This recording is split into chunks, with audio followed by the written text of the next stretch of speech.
Hi friends, welcome to sisters உலகம். இன்றைக்கி நம்ம மோர் குழம்பு ரெசிபி எப்படி பண்ணலான்னு பார்க்கலாம் வாங்க. அதுக்கு நம்ம ஒரு பேஸ்ட் அரைக்கணும். அதுக்கு தேவையான இன்க்ரீடியன்ட்ஸ் என்னென்னா 3 பச்சை மிளகா, ஒரு வெங்காயத்துலேருந்து 4 பீஸ் கட் பண்ணி எடுத்து வச்சுருக்கேன், 1 ஸ்பூன் சீரகம், 2 துண்டு இஞ்சி, 2 ஸ்பூன் கடலைப்பருப்பு, 1 கப் தேங்காவை துருவி எடுத்து வச்சுக்கலாம். இப்போ நம்ம இதை அரைச்சிட்டு வந்துடலாம். இப்போது ஒரு பவுலில் நம்ம தயிர் ஆட் பண்ணிவிட்டு வயர் விஸ்க் அப்படி இல்லைனா ஸ்பூன் வச்சு நல்லா பீட் பண்ணி விட்டுக்கோங்க. இப்போ நம்ம மோர் குழம்பு ரெடி பண்ணலாம் வாங்க. அதுக்கு ஒரு பேனை ஸ்டவ்வில் வச்சுட்டு நல்லா ஹீட் ஆனோடனே ஆயில் ஆட் பண்ணிக்கலாம். ஆயில் நல்லா சூடாகட்டும். சூடானோடனே இதில் கடுகு போட்டு வெடிக்க விட்டுடலாம். இந்த ஸ்டேஜில் நம்ம உளுந்து ஆட் பண்ணணும். நல்லா கடுகு வெடித்தோடனே உளுந்து ஆட் பண்ணிக்கலாம்.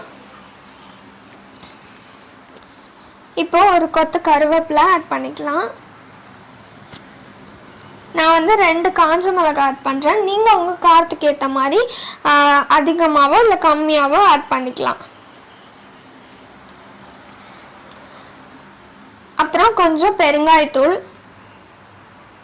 இந்த ஸ்டேஜில் நம்ம அரைச்சி ஸ்டார்டிங்கில் எடுத்துகிட்டு வந்தோம்ல ஒரு பேஸ்ட்டை, அதை இதில் ஆட் பண்ணிக்கணும். இப்போ நம்ம தேவையான அளவு தண்ணி ஆட் பண்ணி நல்லா மிக்ஸ் பண்ணிடலாம். இல்லைன்னா ரொம்ப கட்டியாக இருக்க மாதிரி இருக்கும். அதனால் அந்த பேஸ்ட்டில் வாட்டர் ஆட் பண்ணி மிக்ஸ் பண்ணிக்கோங்க. இப்போது மஞ்சள் தூள் கொஞ்சம் ஆட் பண்ணிக்கோங்க.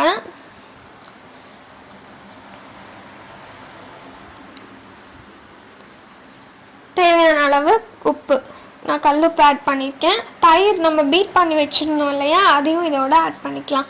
இந்த ஸ்டேஜில் உங்களுக்கு தண்ணி தேவையான அளவு நீங்கள் ஊற்றி நீங்கள் நல்லா மிக்ஸ் பண்ணி விட்டுக்கோங்க.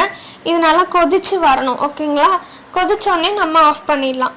இந்த மோர் குழம்புல நீங்கள் காய்கறி சேர்க்கலாம். என்னென்னா வெண்டைக்காய், அப்புறம் சொரக்காய் சேர்க்கலாம், வெள்ளரிக்காய் சேர்க்கலாம். இந்த மாதிரி உங்களுக்கு பிடிச்ச காய்கறிகள்லாம் நீங்கள் சேர்த்து பண்ணலாம். ஆனால் நான் இன்றைக்கி காய்கறி சேர்க்காம தான் பண்ணியிருக்கேன்.